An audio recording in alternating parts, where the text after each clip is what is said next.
Welcome back to For Goodness Sake, my YouTube channel where I basically compare my old Mormon beliefs with my new, more secular beliefs and try to find in both of them the good, things that are good for the world and good for us as humans, and kind of compare the two and look forward to how we can find good in the world.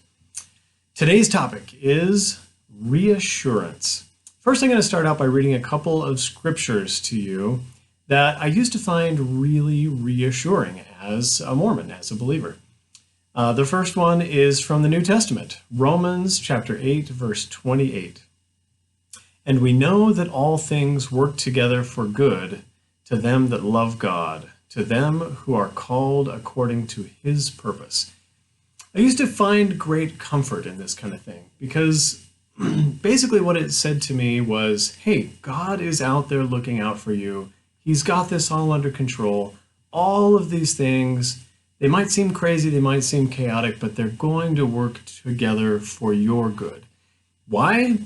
Because God says so, because God has orchestrated all this. Everything's happening because he wants it to be that way. Here's a similar one from the Book of Mormon that in some ways is even more direct. This is from 2 Nephi chapter 2, verse 24. But behold, all things have been done in the wisdom of him who knoweth all things. So in other words, everything is happening according to some grand design. Everything is happening according to the wisdom of him who knoweth all things. He knows it all. Everything's happening because he wants it this way. Don't worry. God has it under control, was always the message that I took from it. What was the good that these verses brought into my life all those years? What was my deep fundamental need that was being filled? I think I gained a calmness of mind and a sureness of purpose when I imagined God steering the ship and myself just doing my part like a good sailor, doing my little thing, and God overall in control. So, does the secular worldview offer any such assurance, calmness of mind, and sureness of purpose? As a quick aside, it doesn't really matter, right? Because at the end of the day, truth is truth. In other words, what if the secular worldview didn't have anything comforting to offer? Well, then I guess we just wouldn't have any comfort, right? In other words, something is true whether or not it offers us comfort. But the good news is, yes, there are a lot of ways, a lot of things within a secular worldview that I think can bring us great comfort. And I want to just point out two.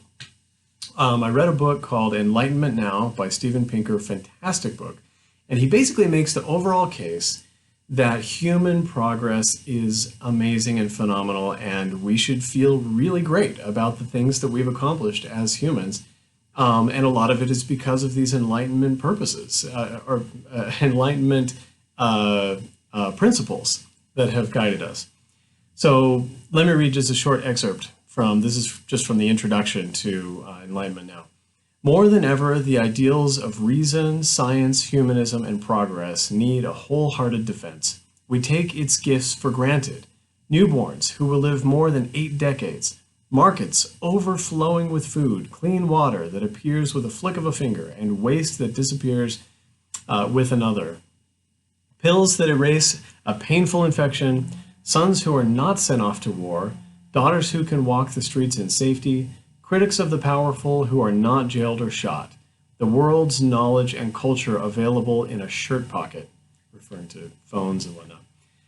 But these are human accomplishments, not cosmic birthrights. In other words, he says exactly the opposite of what I was reading previously. It's not that God is making sure that these things happen. These are things that we have accomplished as humans, and we've done it with our own powers. So it's really a great cause for optimism in the future as we look forward. We've done all these things, we can do more. It's not guaranteed that we'll do more, but we can do more. The second thing I want to share with you that brings me reassurance is from Into the Woods. This is a movie I watched recently, and I had to watch this particular song over and over as I soaked it in. So I'm going to read you the lyrics. This is from No One Is Alone, towards the end of Into the Woods. Mother cannot guide you. Now you're on your own. Only me beside you. Still, you're not alone.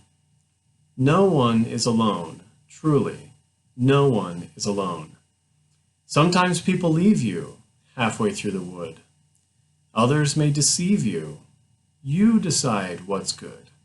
You decide alone, but no one is alone. And then I'm going to skip down to the end of it. Hard to see the light now. Just don't let it go. Things will come out right now. We can make it so. Someone is on your side. No one is alone. This struck me really personally because I feel in this moment in my life like I've had this all-powerful friend that's been watching out for me and making sure that things turn out to my good. And then I find out that he wasn't real. It wasn't really a thing. There wasn't anybody actually watching out for me with all power, making sure that things turned out well. Turns out, in some ways, I am kind of alone. But then, like it said in the song, mother cannot guide you, now you're on your own. You've kind of been abandoned by this parent that used to be powerful and guide you, to help you. But guess what? No one is alone. No one is truly alone. In other words, we have each other. We know we have each other. We don't have to wonder if each other are really there. We're here to help one another. And honestly, this is the greatest reassurance that I think any of us can really give to one another. We are here helping each other, looking out for each other, and we will continue to do so. So, in conclusion, is there hope for the future? How do we find reassurance in times of worry or stress or hopelessness? Yes, we can find that reassurance, but it comes right from ourselves, within us, and from the people around us. Our hope is in human bonds with one another and in our proven abilities to work together for mutual benefit and human flourishing. So let's go out there and solve human problems with human hands, doing good for goodness sake.